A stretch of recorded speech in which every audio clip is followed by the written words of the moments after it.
Welcome to the Canadian Party of Quebec podcast. On today's episode, co-leaders Myrtis Fossey and Colin Standish are joined by Keith Henderson, former Equality Party of Quebec leader and CaPQ board member. So this week there was some news about things going on in terms of changes being made to the Constitution. And I thought it'd be really super interesting, Colin and Keith, if you guys could speak to that a little bit for us to understand a little better what exactly is going on. Yeah, so lo and behold, during the construction holidays, when most Canadians and certainly most Quebecers are tuned out to political news, it appears, so it just signaled to me this Monday morning by Emmet McFarlane, who's a constitutional scholar, I believe at Wilfrid Laurier, has a regular brief that he sends out, but that the Canadian Constitution, the official version, so maintained by the Department of Justice at the federal government, the Government of Canada, has incorporated the illegitimate constitutional amendments in Bill 96, in Quebec's Oath Act, and as well Saskatchewan First Act, which has received much less scrutiny than Bill 96 and even the Oath Act. So those amendments have been incorporated into the Canadian Constitution, into what is considered the official version.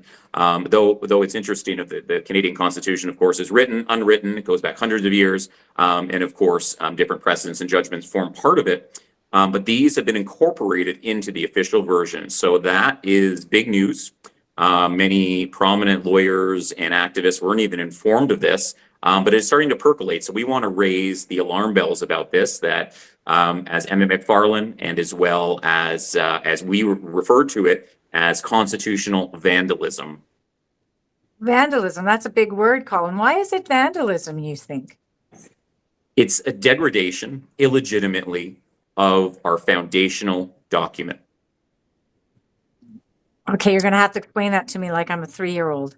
Why is it a degradation of the document? Yeah, so just working off the vandalism. So there are many foundational documents, the two leading instruments. And as well, it's interesting, there's Professor Stephen Scott, who I know Keith knows very well, but he said to me once, don't think of a constitution as a document, it's an instrument, right? Because if every paper version of the Constitution disappeared, it still would be there. So it's better seen as an instrument. And we have the 1982 Constitution and the 1982 Charter of Rights and Freedoms. So there's the Canada Act and there's the Charter, were adopted in 1982, which gave us the Charter and very much individual rights and freedoms.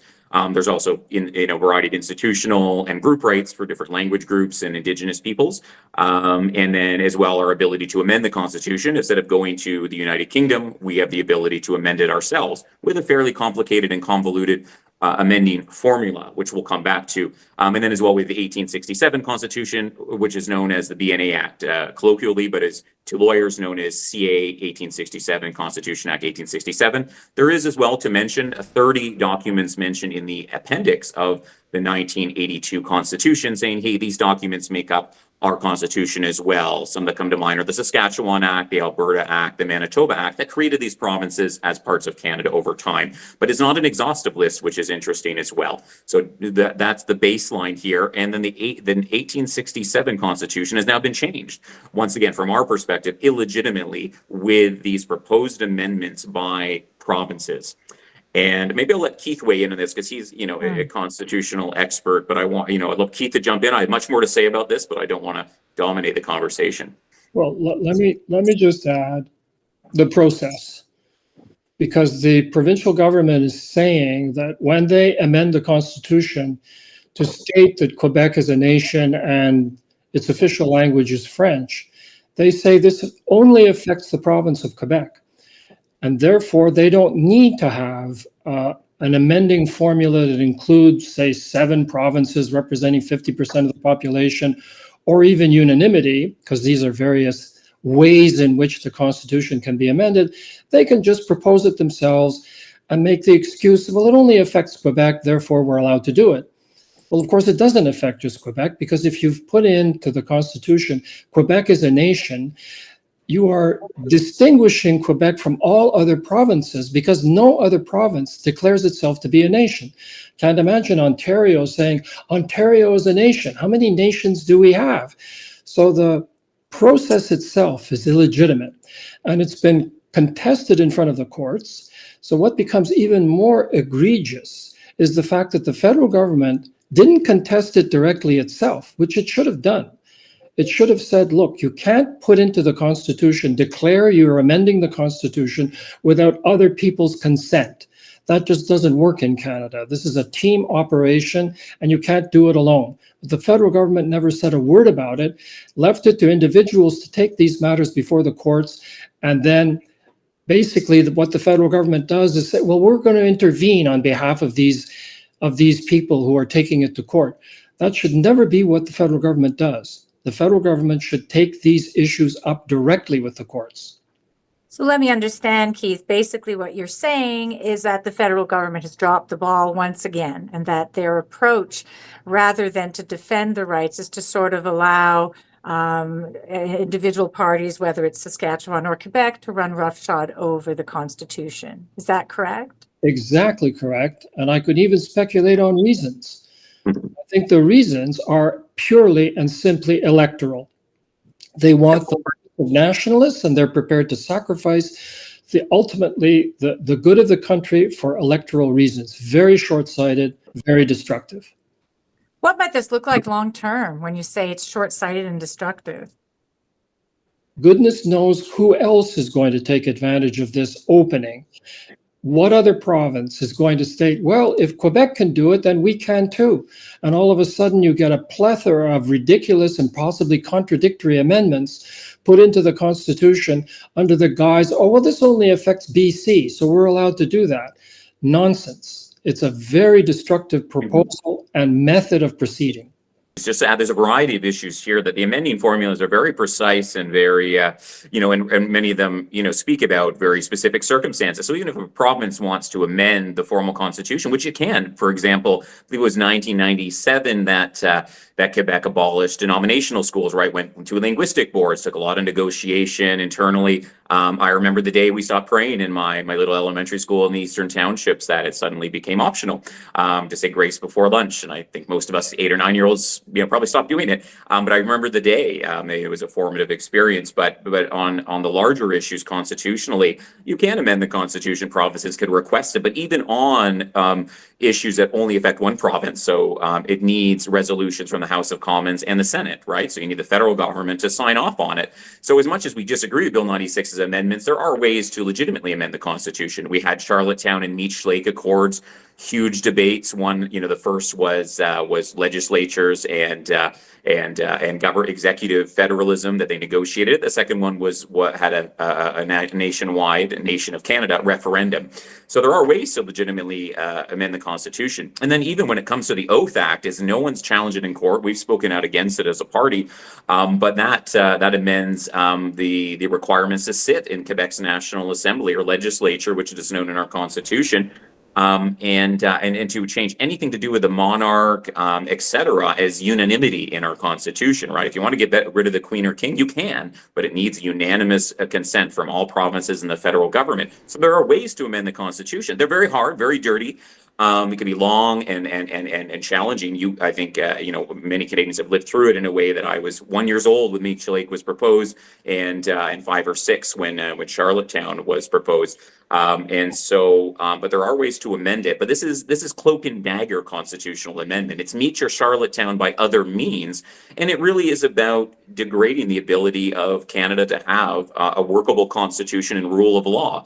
That Quebec is inserted, for example, the Bill 96 amendment, saying Quebec is a nation. Quebec is solely defined by the French language, and the official language of Quebec is French. And it says Quebecois as well. So it's interesting. It's something that myself, when I was chair of the task force and in the party, is that it's a twofold amendment. It says Quebec is a nation, which Quebec is territorially defined as a province, but that inserts something that doesn't exist in our Constitution. You have the federal government and the provinces, and every jurisdiction exists between them. And now you have a nation inserted into that. And as well, you have an ethnic nation, Quebecois, solely defined by French. That would exclude, well, I dare I say, us 4 here today who, that we speak French, but are proud Anglophones and with diverse origins, as many Quebecers are.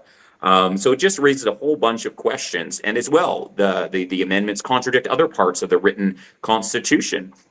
For example, that English and French have equality before the courts. All rules and regulations have to be in English and French to be equal. And even the legislature has to operate in English and French to be valid here in Quebec.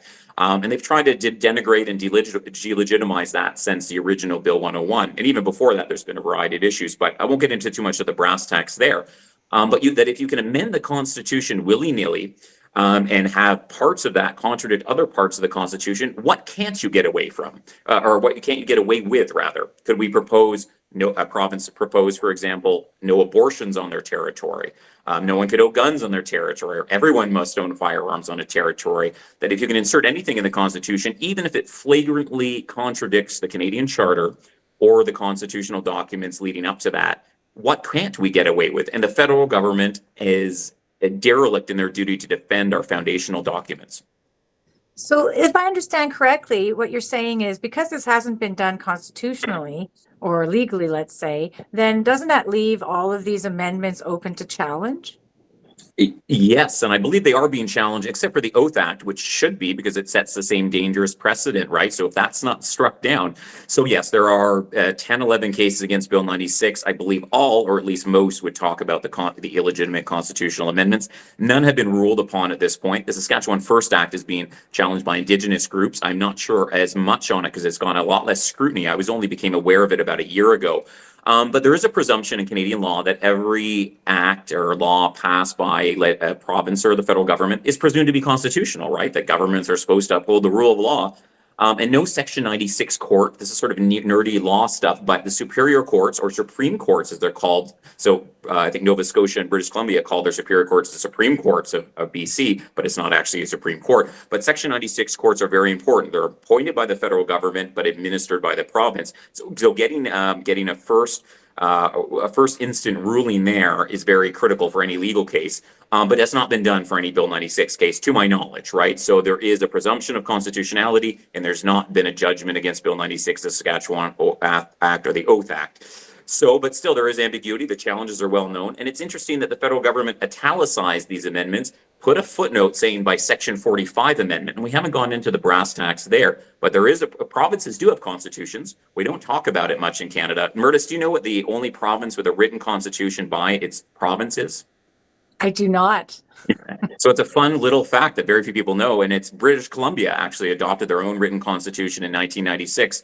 Very short and sweet, but other provinces do have constitutions. For example, the Manitoba Act, Saskatchewan Act, the Quebec Act, though that predates other things, but unless they've been abrogated, that it's really fascinating. It goes back to the data reception, that British common law came at different times across Canadian territory, and then and it actually can be invoked at different times. You can find old acts from Scotland or the United Kingdom and actually invoke it as Canadian law, right? It gets very complicated in that regards, and Keith can I think talk about that more precisely. I know that he knows a lot about the subject, but it's quite fascinating constitutional law. But the idea that provinces can amend the language of the Constitution Act is legal absurdity.